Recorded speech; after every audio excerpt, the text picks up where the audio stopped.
Praise the lord. ದೇವರ ನಾಮಕ್ಕೆ ಸ್ತೋತ್ರ ಉಂಟಾಗಲಿ. ಪ್ರೀತಿಯ ದೇವರ ಮಕ್ಕಳೇ, ಯೇಸು ಕ್ರಿಸ್ತನ ನಾಮದಲ್ಲಿ ನಿಮ್ಮೆಲ್ಲರನ್ನು ವಂದಿಸುತ್ತೇನೆ. ಈ ದಿನ ನಾವು ಧ್ಯಾನ ಮಾಡಿಕೊಳ್ಳುವ ಸ್ತ್ರೀಯು ಅಬಿಗೇಲ್. 1 ಸಾಮುವೇಲ 25ನೇ ಅಧ್ಯಾಯದಿಂದ 2ನೇ ವಚನದಿಂದ ಈ ಸ್ತ್ರೀಯ ಕುರಿತು ನೋಡಬಹುದು. ಅಬಿಗೇಲ್ ಅಂದರೆ ಅರ್ಥ ತಂದೆಯ ಆನಂದ ಎಂದು. ಆಮೇನ್. 1 ಸಾಮುವೇಲ 25ನೇ ಅಧ್ಯಾಯದಲ್ಲಿ 2ನೇ ವಚನದಲ್ಲಿ, ಕರ್ಮೇಲಿನಲ್ಲಿ ಸ್ವಾಸ್ಥ್ಯವಿದ್ದಂಥ ಒಬ್ಬ ಮನುಷ್ಯನು ಮಾವೋನಿನಲ್ಲಿ ವಾಸಿಸುತ್ತಿದ್ದನು. ಅವನ ಹೆಸರು ನಾಬಾಲನು. ಅವನ ಹೆಂಡತಿಯ ಹೆಸರು ಅಬಿಗೇಲ್.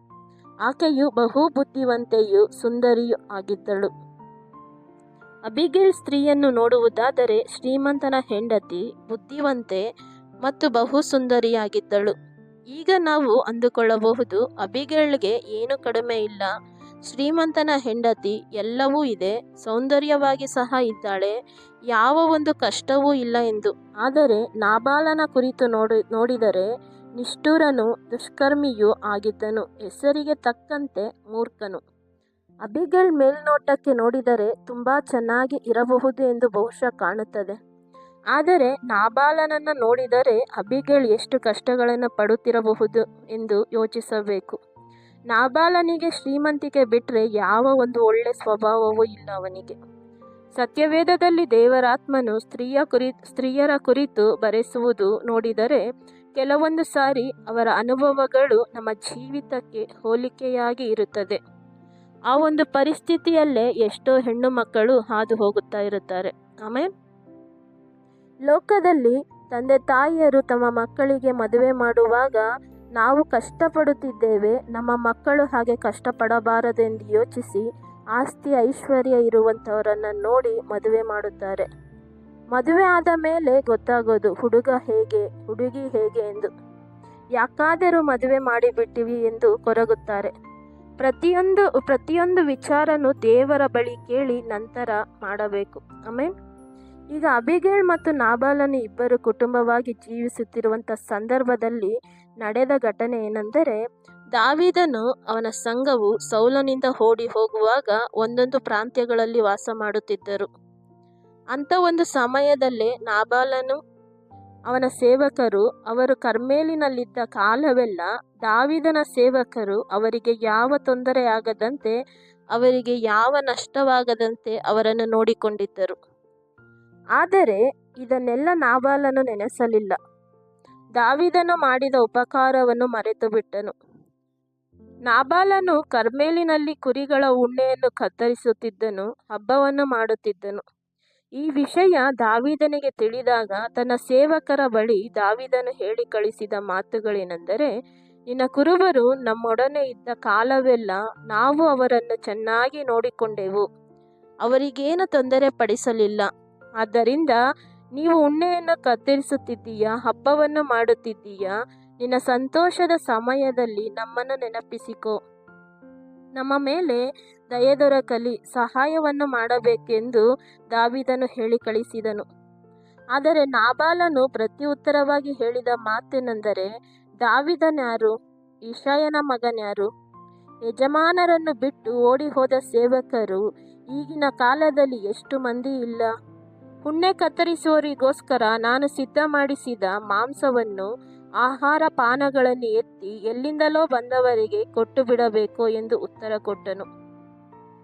ನಾಬಾಲನು ದಾವೀದನು ಮಾಡಿದ ಉಪಕಾರಗಳನ್ನು ಮರೆತು ಹೇಗೆ ಬೇಕೋ ಹಾಗೆ ದಾವೀದನ ವಿರೋಧವಾಗಿ ಮಾತನಾಡಿದನು. ನಾಬಾಲನು ನಡೆದುಕೊಂಡ ರೀತಿಯನ್ನು ದಾವೀದನ ಸೇವಕರು ದಾವೀದನಿಗೆ ಹೇಳಿದಾಗ ದಾವೀದನಿಗೆ ಬಹಳ ಕೋಪ ಬಂದು ಕತ್ತಿಯನ್ನು ಕಟ್ಟಿಕೊಂಡು 400 ಮಂದಿಯನ್ನು ಕರೆಕೊಂಡು ನಾಬಾಲನನ್ನು ಸಾಯಿಸಬೇಕೆಂದು ಹೊರಟನು. ನಂತರ ನಾಬಾಲನ ಸೇವಕರು ಅಬಿಗೇಲಳ ಹತ್ತಿರ ಬಂದು ನಡೆದಂಥ ಎಲ್ಲ ವಿಷಯಗಳನ್ನು ತಿಳಿಸಿದರು. ದಾವೀದನು ಆ ಜನರು ನಮಗೆ ಬಹಳ ಉಪಕಾರ ಮಾಡಿದ್ದಾರೆ ಎಂದು ಮತ್ತು ನಮ್ಮ ಯಜಮಾನನಾದ ನಾಬಾಲನಿಗೆ ಕೇಡು ಹತ್ತಿರವಾಗಿದೆ ಎಂದು ಹೇಳಿದನು. ಆದರೆ ಇದೆಲ್ಲ ಮೂರ್ಖನಾದ ನಾಬಾಲನಿಗೆ ಅರ್ಥಪಡಿಸುವುದು ಆಗುವುದಿಲ್ಲ ಎಂದು ಇದನ್ನು ಕೇಳಿದ ಕೂಡಲೇ ಅಬಿಗೇಲಳು ತಕ್ಷಣವೇ 200 ರೊಟ್ಟಿ 2 ಬುದ್ದಲಿ ದ್ರಾಕ್ಷಿರಸ, ಸಿದ್ಧ ಮಾಡಿದ 5 ಕುರಿಗಳ ಮಾಂಸ, 50 ಸೇರು ಹುರಿಗಾಳು, ಒಣಗಿದ 100 ದ್ರಾಕ್ಷಿ ಗೊಂಚಲು, ಅಂಜೂರ ಹಣ್ಣುಗಳ 200 ಹುಂಡೆಗಳನ್ನು ಇವುಗಳನ್ನು ಕತ್ತೆಗಳ ಮೇಲೆ ಹೆರಿಸಿ ತನ್ನ ಸೇವಕರಿಗೆ, ನೀವು ಮುಂದೆ ನಡೆಯಿರಿ, ನಾನು ಹಿಂದೆ ಬರುತ್ತೇನೆ ಎಂದು ಹೇಳಿ ಅವರನ್ನು ಕಳುಹಿಸಿದಳು. ಇಲ್ಲಿ ಅಬಿಗೈಲಳು ನೋಡುವುದಾದರೆ ಒಂದು ವಿಶ್ವಾಸಿಯಾಗಿ ಹೋಲಿಕೆಯಾಗಿ ನೋಡಬಹುದು ಮತ್ತು ದಾವಿದನನ್ನು ಯೇಸು ಸ್ವಾಮಿಗೆ ಹೋಲಿಕೆಯಾಗಿ ನೋಡಬಹುದು. ಆಮೆನ್. ಅಬಿಗೈಲಳು ದಾವಿದನನ್ನು ಎದುರುಗೊಂಡಳು. ಅವಳು ಅವನನ್ನು ಕಂಡ ಕೂಡಲೇ ಕತ್ತೆಯಿಂದ ಇಳಿದು ಸಾಷ್ಟಾಂಗವಾಗಿ ನಮಸ್ಕರಿಸಿದಳು. ಅವನ ಪಾದಗಳ ಮೇಲೆ ಬಿದ್ದು ಅವನಿಗೆ, ಸ್ವಾಮಿ, ಅಪರಾಧವು ನನ್ನ ಮೇಲೆ ಇರಲಿ, ನಿನ್ನ ದಾಸಿಯು ಮಾತನಾಡುವುದಕ್ಕೆ ಅಪ್ಪಣೆಯಾಗಲಿ ಎಂದು ಕೇಳಿಕೊಂಡಳು. ಸ್ವಾಮಿ, ಮೂರ್ಖನಾದ ನಾಬಾಲನನ್ನು ಲಕ್ಷಿಸದಿರಲಿ. ಅವನು ಹೆಸರಿಗೆ ತಕ್ಕಂತೆಯೇ ಮೂರ್ಖನು ಆಗಿರುತ್ತಾನೆ. ಅವನು ಮಾಡಿದ ತಪ್ಪಿಗೆ ನನ್ನನ್ನು ಕ್ಷಮಿಸಿರಿ, ಅದು ನನ್ನ ತಪ್ಪು ಎಂದು ಕ್ಷಮೆಯನ್ನು ಕೇಳಿಕೊಂಡಳು. ದಾವಿದನ ಬಳಿ ನನ್ನನ್ನು ಕ್ಷಮಿಸಿ ಎಂದಳು.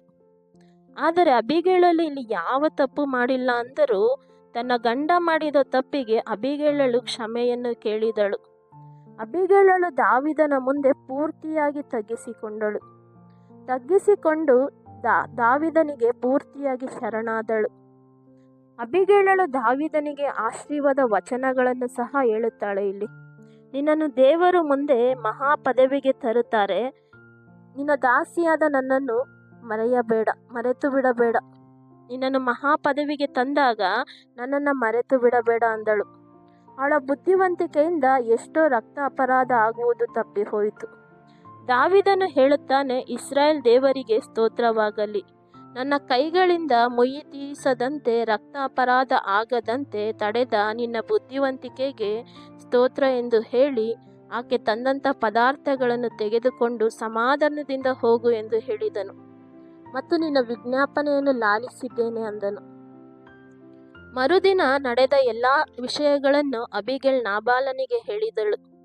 ಹೇಳಿದ ನಂತರ ಅವನ ಹೃದಯ ನಿಂತು ಹೋಯಿತು. ಸುಮಾರು 10 ದಿನಗಳ ನಂತರ ನಾಬಾಲನು ಯೆಹೋವನಿಂದ ಹತನಾಗಿ ಸತ್ತನು. ನಾಬಾಲನು ಮಾಡಿದ ಮೂರ್ಖತನಕ್ಕೆ ದೇವರೇ ಮುಯ್ಯಿ ತೀರಿಸಿದರು. ದಾವಿದನು ಅಬಿಗೈಲಳನ್ನು ತನ್ನ ಹೆಂಡತಿಯಾಗಿ ಮಾಡಿಕೊಂಡನು. ನಾಬಾಲನು ದಾವಿದನು ಮಾಡಿದ ಉಪಕಾರಗಳನ್ನು ಮರೆತು ಹೋದನು. ಆದರೆ ನಾಬಾಲನ ಹೆಂಡತಿ ದಾವಿದನ ಬಳಿ ತಗ್ಗಿಸಿಕೊಂಡು ಅವನಿಗೆ ಮೆಚ್ಚಿಕೆಯಾಗಿ ನಡಕೊಂಡಳು.